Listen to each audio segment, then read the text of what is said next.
Hello प्यारे विद्यार्थियों, आप सभी का अपनी पाठशाला में स्वागत है। आज दिनांक 31 अगस्त 2021 को कक्षा 6 में गृह कार्य आया है विज्ञान विषय का अध्याय है तीसरा अध्याय, तंतु से वस्त्र तक। इससे पहले 2 अध्याय कंप्लीट हो चुके हैं।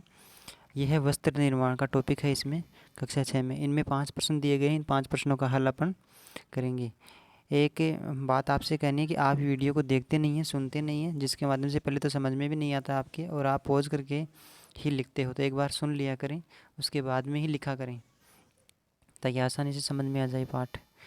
प्रश्न नंबर 1 देखिए, इसमें संश्लिष्ट तंतु क्या है। संश्लिष्ट का मतलब होता है कृत्रिम तंतु, जिनका निर्माण मानव के द्वारा मशीनों के माध्यम से किया जाता है, तो वो संश्लिष्ट तंतु कहलाते हैं।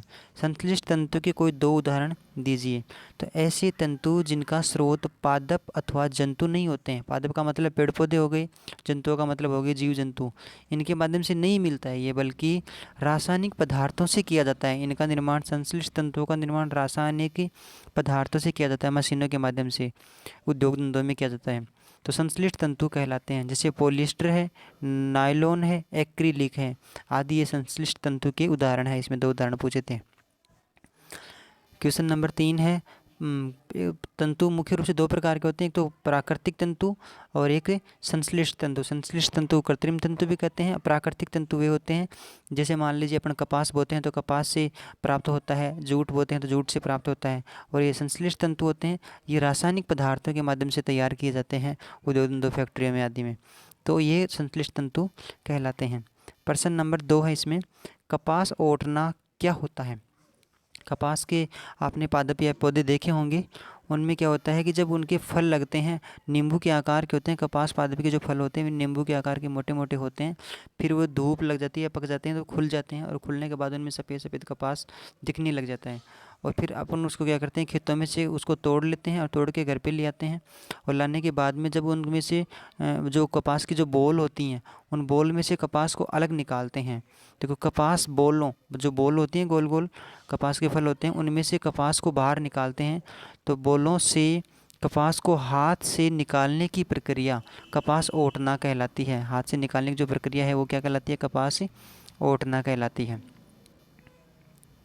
क्वेश्चन नंबर 3 है इसमें, जूट निर्माण की प्रक्रिया लिखिए।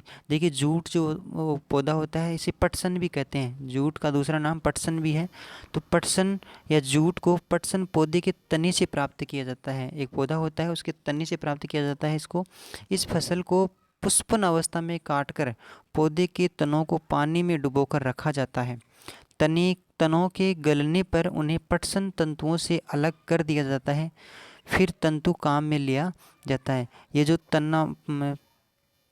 जूट का जो पौधा होता है, उसको जब फूल आते हैं तो उस टाइम में उसको काट लिया जाता है, और काट करके छोटी छोटी गठरियाँ बना करके उसको बांध करके पानी में डुबो दिया जाता है।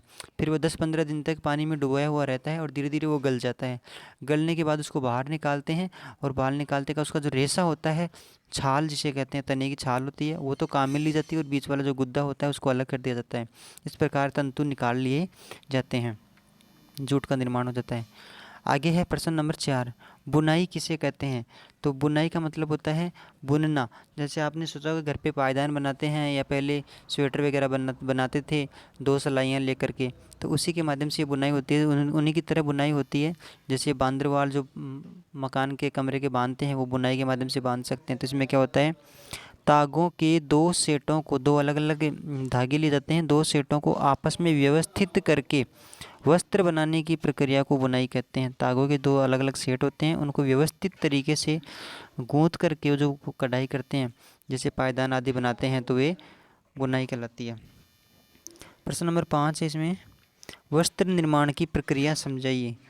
वस्त्रों की बुनाई करघों पर की जाती है। करघों पर की जाती है। अब ये करघे 2 प्रकार के होते हैं। एक तो हथकरघे होते हैं, हथकरघे का मतलब अपने हाथ से चलने वाले जिसमें, और एक होते हैं विद्युत करघे, यानी बिजली यानी मशीनों से चलते हैं, ये विद्युत से, बिजली से चलते हैं, तो विद्युत प्रचालित होते हैं। पहले हथकरघे ज़्यादा चला करते थे, आजकल विद्युत वाले ज़्यादा काम में ले जाते हैं।